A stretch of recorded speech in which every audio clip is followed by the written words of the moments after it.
in a unilateral action based on pure power, which does not involve the consent of the Palestinian people, Netanyahu has signed, along with his right wing party members, has signed an agreement which says that there will be an expansion of Israeli settlement within that occupied region. Basically, he's taking this land and annexing it. He's saying that it will provide 3,400 homes for settlers. And he's also saying that this will crush any hope of there being a Palestinian state because it's going to be in East Jerusalem. It's going to bisect the Palestine, the West Bank, and take so much land that it will be so small that there's no point in calling it a nation. As we've seen, Germany and other European countries, France, all and Australia, are all pushing for a Palestinian state. But what Netanyahu is doing here is he's taking more land within the occupied West Bank and he's cutting it up and bisecting it, giving 3,400 homes to Israeli settlements, and also connecting those settlements with other settlements in that area to build a larger extension of Israel beyond the lands that they were supposed to be allotted through the agreements back in the, I think it was in the, through the agreements in the 1940s or 1950s. So what he's basically, and he's also saying that this land belongs to us. This is exactly his quote. He says, "We are going to fulfill our promise that there will be no Palestinian state. This place belongs to us." This is what he said today, signing an agreement. I don't know how you can call it an agreement when Palestinians aren't there to say this is agreement. What he's basically admitting, and he's not hiding it, and he's proud of it, and I'm not going to judge him for it. I just want to say it so that people out here can see what they're dealing with when they deal with Netanyahu and Israel. He's saying that this is our right, that we're going to expand. All of this land belongs to us, and there's not going to be a two-state solution. There's only going to be one state. There's only going to be Israel and all of that land. Right now he's extinguishing people in Gaza to take that land, and what he's doing in the occupied West Bank, in which there isn't as much violence towards Palestinians, he's just seizing the land and displacing them to God knows where. And in fact, what he's doing is finishing off the Zionist expansion, which goes back to the late 1800s, in which this land is meant for the Jews, the so-called Jews who come from Israel, who came from Europe, and they have one state.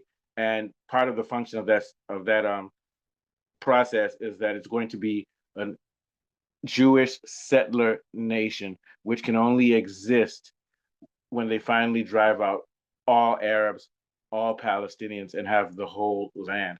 This is basically the same thing that the United States did to the Native Americans. I'm not here today to say whether it's right or wrong. I'm just here today to clarify what's going on. And for and I'm very thankful to Netanyahu for saying this is our land. Same thing in America. This is our land from sea to shining sea. So what this guy is doing is that he's non-apologetically saying that it's Israel's right for no other reason that they have the might to do it. We're not going to linger on whether this is right or wrong. Now let's linger on what can be done about this, because the international community is against it. The UN is against it and says that this is illegal. I don't have much to say. All I have to say is that the UN is a useless organization, and it's a waste of time for people to say this is illegal and this is wrong when nothing is being done about it.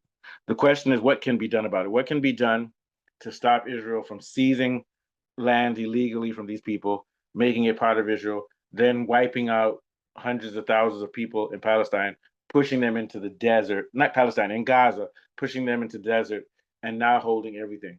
We know that these guys are war criminals. We know that what they're doing is illegal, but the question is, what will be done? It's a waste of time for people to say, this is illegal, this can't be done, and history will judge you.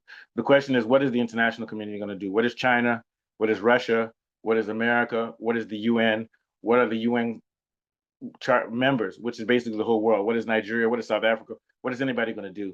They're only going to condemn it, because we know that what drives the world is a rules-based order in which the most powerful nations can't be messed with, but countries like Palestine and Gaza can be messed with because the U.S. sanctions it, and nobody's powerful enough to stand up to them. So the question is, what can be done? I'm not going to waste your time here. The only thing that can be done is for Western nations, Arabic nations, nations of the world to put sanctions on Israel. That's the only thing we can do. And if they don't put sanctions on Israel, we're wasting our time by shouting about this, losing any sleep about it, because there's nothing that we can do.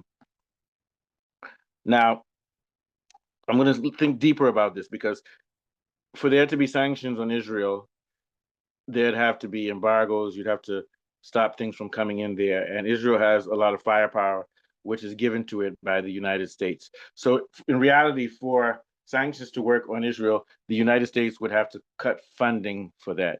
But as we see right now, the United States has a very close link with Israel. And I think that both of them are part of the same imperial project. So I see Israel as being what America was kind of like for Britain. Israel is an American colony in the Middle East. It started off as a British colony, but Britain handed the torch to the U.S. because the U.S. is now the empire of the world. They are an extension of the American empire. The American empire is run by the American government. The American government does not represent the American people. It's an empire that represents its oligarchs. You've got oligarchs in Russia. You've probably got them in China, but all over the world. But what we have here is the U.S. is powerful enough so that no country could ever uphold any sanctions that are put anywhere else in the world on Israel for what they're doing in Palestine. In the same vein, Russia is so strong that no matter what sanctions you try to put, you can't uphold them with what they're doing in Ukraine. And by the way, I support Russia, so I don't want anybody to think that I'm saying Russia's wrong for what they're doing. But the point I'm making is that you can't mess with Russia. Same thing with China. You can't mess with China on the Taiwan issue, because China is strong enough and has enough leverage that you could put sanctions on them. So sanctions only work on small countries that have no power. So the question of putting sanctions on Israel, which is the only way you can stop this genocide from happening, which is the only way you can stop Netanyahu from seizing more land in East Jerusalem and giving it to Israelis and continually wiping out people of color in that region. The only way you can stop it is by stopping the U.S. or getting the U.S. to agree. So in short, as like I have a friend Kunle who's on our show. Kunle said that the only way Palestine would be liberated and the only way this genocide would be stopped is if America puts its foot down and says they're going to stop it. And based on the way our government is, that which has been hijacked by AIPAC and been hijacked by banks, the only way that could work is when the American people say we're tired of this and put pressure on the government. We need to have a revolution, the same type of revolution we had for Vietnam, where we say we're tired of sending our young men to go fight in a useless war. So we're looking for America, and not just America, because if Europe did this too, it could happen. We're looking for America. We're looking for Western Europe to say this is enough, where their governments represent the voice of the people and not the voice of bankers, because bankers are for this expansionism of Israel because it works for them business-wise, and it doesn't work for their citizens. So I'm not an activist. I'm not someone who's telling us what we should do. I'm only saying that, well, not what we should do. I'm not someone who's telling us how we can do it. All I'm telling you is that the only solution to this problem, and this is just intellectual knowledge because it's not going to be applied. I'm not a dreamer. This is just intellectual knowledge. The only solution to this issue is when citizens in the West, and I'm not putting, because I don't believe China and Russia and India care about this. I think this is a problem that, in general, regular citizens in the West are appalled by.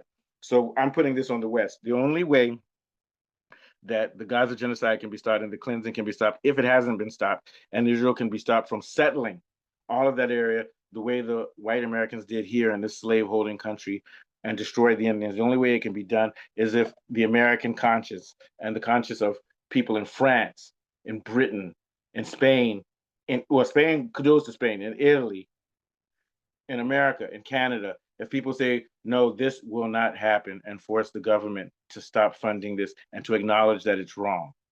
That's all I have to say today.